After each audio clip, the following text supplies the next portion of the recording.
We recently told you about a WalletHub study that ranked Lexington as one of the least safe cities in America. That study ranked Lexington at 143 among 182 cities. A spokesperson for the City of Lexington denounced those findings. WKYT's Mariah Congito talked with WalletHub to break down the numbers.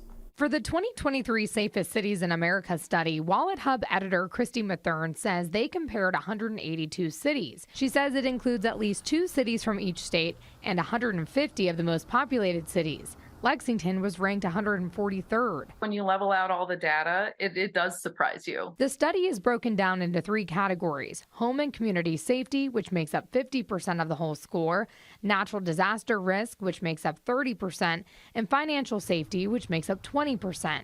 Each category was then evaluated per capita using 41 key indicators of safety. Lexington was ranked 85th in home and community safety. Lexington has a low number of law enforcement employees per capita. That was one of the things that ranked lower. It's about 124th, I believe. There's a high number of hate crimes per capita, which is 161st. These all kind of were the lower level things that made the score a little lower. The study shows Lexington was ranked 52nd in financial safety. If we were to do a financial safety report, you guys would probably be up. But Lexington is marked not applicable in the natural disaster category. This measures things like hail and wildfire risk.